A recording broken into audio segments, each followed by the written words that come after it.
Sobat GO, kalian tahu nggak ada peristiwa bersejarah apa di tanggal 10 November 1945? Ya, betul banget. Tanggal ini diperingati sebagai Hari Pahlawan. Tapi sebenarnya ada kisah heroik apa sih sampai tanggal ini diperingati setiap tahunnya? Let's go, kita bahas! Jadi, semuanya bermula ketika Indonesia telah memproklamasikan kemerdekaan di tanggal 17 Agustus 1945. Seluruh rakyat menyambut berita ini dengan gembira. Tapi sayangnya kegembiraan ini nggak berlangsung lama. Kemerdekaan Indonesia.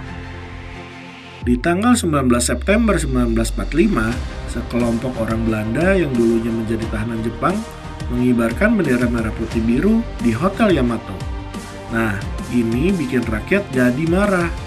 Pemuda-pemuda naik ke atap hotel dan merobek bagian birunya dan jadilah bendera merah putih yang berkibar.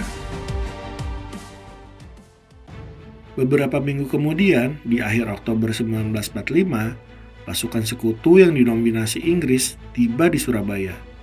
Katanya mereka datang dengan tujuan untuk melucuti senjata tentara Jepang. Tapi ternyata mereka nggak datang sendirian. Mereka membawa tentara Nika yang punya niatan untuk kembali menjajah Indonesia. Ketegangan pun mulai menyelimuti kota. Rakyat Surabaya bersikeras untuk mempertahankan kemerdekaan.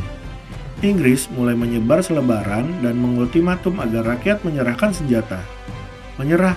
Tentu aja enggak. Rakyat menolak dengan keras.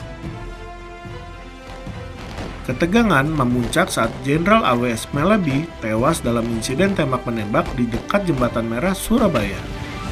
Penyebab pastinya masih belum jelas, tapi kematiannya memicu kemarahan besar pihak Inggris. Di tanggal 9 November 1945, mereka memberi ultimatum terakhir. Kalau tidak menyerahkan senjata-senjata itu, paling lambat jam 6 besok paginya, Surabaya bakal dihancurkan, dibombardir dari darat, laut, dan udara. Dan tepat di tanggal 10 November pagi, pecahlah pertempuran yang sangat besar. Rakyat nggak tinggal diam. Arek-arek Surabaya melawan dengan senjata yang seadanya. Senapan rampasan, bambu runcing, hingga batu. Di tengah hujan bom dan peluru, ada satu suara yang terus menyemangati mereka lewat siaran radio. Ialah Bung Tomo. Pidatonya membakar semangat para pemuda Surabaya. Mereka nggak takut dengan bom dan peluru. Yang mereka takutkan adalah kemerdekaan yang susah payah didapatkan kembali direbut.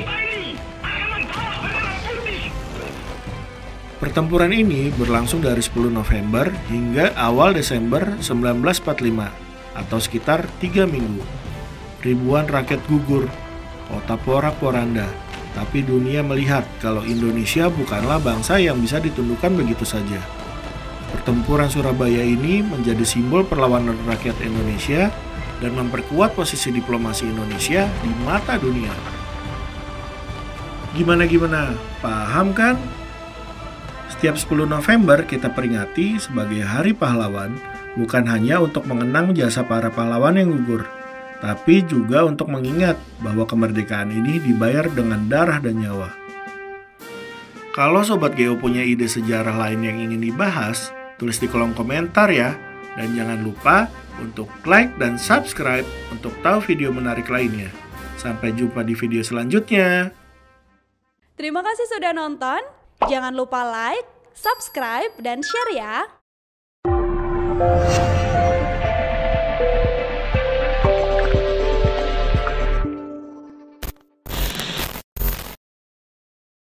Download Tribun X sekarang, menghadirkan lokal menjadi Indonesia.